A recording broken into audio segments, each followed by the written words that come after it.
Good morning, student. Myself, Kishan Kumar Nirvan from Government Polytechnic College, Chittorgarh, lecturer in Mechanical Engineering Department. आज हम discuss करेंगे एक numerical problem जो based है आपके जायरोस्कोपिक इफेक्ट ऑन एरोप्लेन। तो आइए हम देखते हैं। आपका क्वेश्चन है, an aeroplane make a complete half circle of 50 metre radius toward left when flying at 200 kilometre per hour. आपके पास कोई एरोप्लेन है जो 200 किलोमीटर प्रति घंटे की रफ्तार से चल रहा है और वो लेफ्ट टर्न लेता है, जिसकी रेडियस, लेफ्ट टर्न लेने की जो रेडियस है वो 50 मीटर है। The rotary engine and the propeller of the plane has a mass of 40 kg। जो आपके रोटेटिंग पार्ट्स है उनका जो वेट है वो 400 किलोग्राम है। And a radius of gyration of 0.3 metre, और रेडियस ऑफ गायरेशन जो आपको दिया हुआ है 0.3।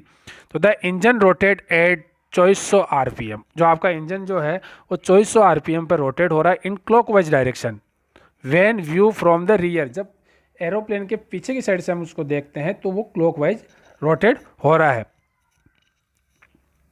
तो find the gyroscopic couple on the aircraft and state its effect on in. तो हमें इसमें जायरोस्कोपिक कपल कितना होगा और इसका क्या इफेक्ट होगा वो हमें फाइंड आउट करना है।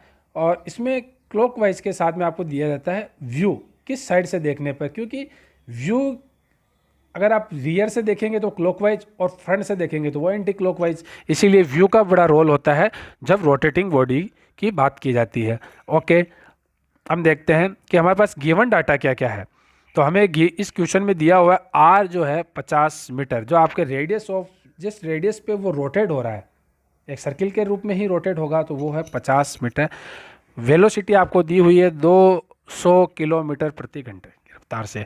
तो 200 किलोमीटर, किलोमीटर में क्या होता है 1000 मीटर होता है, और आवर में जो है 60 मिनट होते हैं, 60 मिनट में 60 सेकंड होते हैं, इसलिए 3600 सेकंड हमारे 1 घंटे में होते हैं। तो इसको हम मीटर पर सेकंड में चेंज करेंगे ऐसा यूनिट में, तो 200 इंटू 1000 अपॉन 3600, तो अपन 55.6 मीटर पर सेकंड की हमें लीनियर वेलोसिटी उसकी प्राप्त होती है।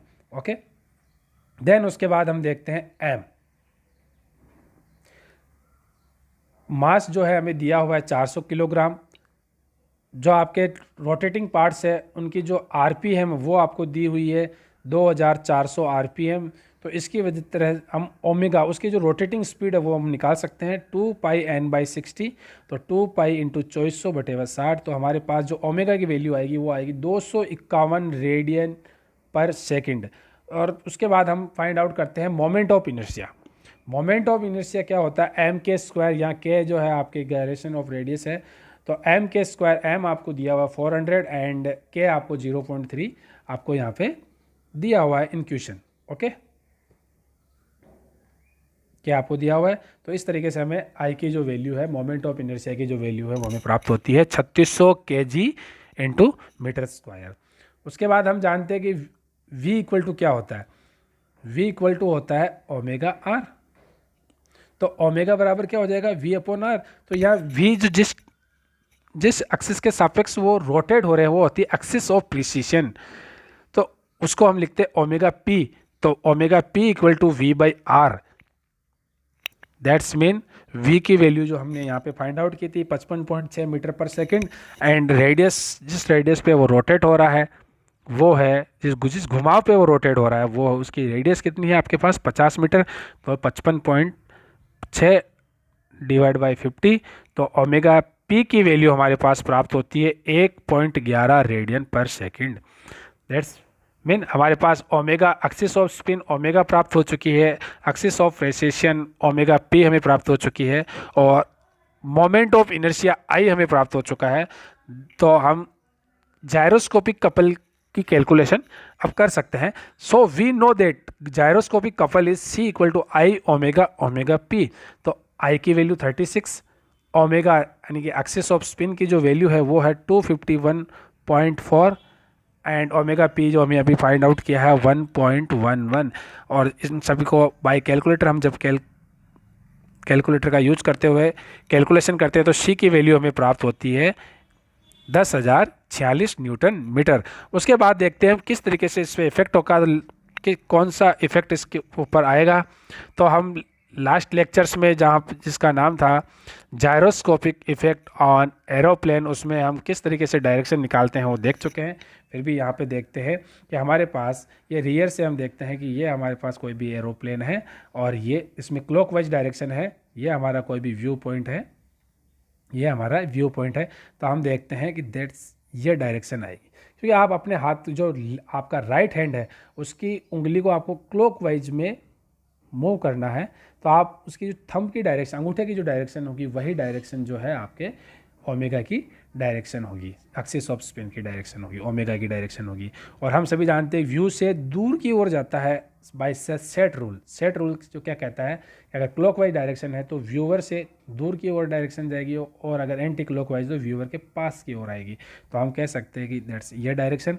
तो जब आप ये डायरेक्शन देखते हैं तो आपका जो अंगूठे की डायरेक्शन है वो इसके एरो की साइड होगी, और आपका जो वाइट वाला जो सरफेस है, आपके जो राइट हैंड, आपके जैसे ये हैंड है, जैसे ये आपके अंगूठा हो गया और ये आपकी इस तरीके से अंगुलियाँ, इस तरीके से ये हाथ आपके पुट होगा, तो इसमें वाइट फेस जो है वो आपको अबव दिखेगा और जो ब्लैक फेस है वो नीचे की ओर दिखेगा। उसी तरीके से आप इसी अंगूठे को इस डायरेक्शन में घुमाइए तो आपका जो हाथ है वो ये आपका अंगूठा हो जाएगा और आपकी उंगलियां इस तरीके से हो जाएगी। उसके बाद आप देखते हैं कि जो चेंज है, ये जो लाइन है वो चेंज को दर्शाती है, यानी कि इस डायरेक्शन के अंदर आपके ओमेगा पी जो है वो चेंज हो रहा है, तो उसी डायरेक्शन में आपके एंगुलर एक्सेलरेशन होगा, और उसी डायरेक्शन में आपके टॉर्क होगा, जिसको हम बोलेंगे एक्टिव जायरोस्कोपिक कपल। तो जस्ट इसके विपरीत डायरेक्शन में, ठीक है। तो हम अभी देखते हैं, तो इस जगह पर अगर हमारा हैंड अपन रखते हैं तो इस डायरेक्शन में अगर हम हमारा हैंड पुट करते हैं तो क्या होता है कि इस डायरेक्शन में आपका ये आपके अंगूठा होगा और इस तरीके से ये आपका हैंड होगा, ठीक है। ये वाइट सरफेस जो है आपके अबोव साइड में होगा। तो जस्ट इसी हाथ को अगर जस्ट अपन अपोजिट करते हैं, ठीक है, इसी हाथ को, तो इसमें आपके जो क्या होगा, अंगूठे की डायरेक्शन तो ये हो जाएगी और आपके जो कर्ल है वो इस तरह से होगी, और आपका वाइट वाला जो आपके राइट हैंड है उसका जो ब्लैक पोर्शन है वो अप साइड में आ जाएगा, अंगूठे की डायरेक्शन इस डायरेक्शन में होगी और आपकी उंगलियां इस डायरेक्शन में रोटेट होगी। That's mean nose. आप देखें कि ये जो आपके मोशन है उसको अगर इस एरोप्लेन पे यहाँ पे पुट करते हैं तो हम देखते हैं कि रियर को ये डाउनवर्ड लेके जाता है और नोज को ये अप लेके जाता है।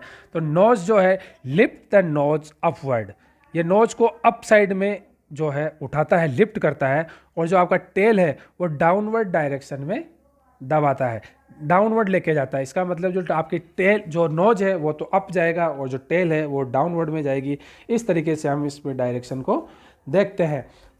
तो हमारे पास जायरोस्कोपिक कपल का जो फॉर्मूला है वो आई ओमेगा पी होता है, उसकी सहायता से हम फाइंड आउट कर सकते हैं किस तरीके से हम आई की कैलकुलेशन करते हैं, किस तरीके से हम ओमेगा पी की कैलकुलेशन करते हैं। अगर हमें दी नहीं हुई, अगर हमें लीनियर अगर वेलोसिटी दी हुई है उसकी, तो किस तरीके से हम करते हैं, और किस तरीके से हम ओमेगा की कैलकुलेशन करते हैं और जायरोस्कोपिक कपल फाइंड आउट करते हैं। तो ये इस क्वेश्चन में हमने आज देखा कि किस तरीके से हम जायरोस्कोपिक कपल फाइंड आउट करेंगे और किस तरीके से हम डायरेक्शन को देखते हैं, क्या इस पे इफेक्ट आता है वो हम फाइंड आउट करते हैं। Thank you so much.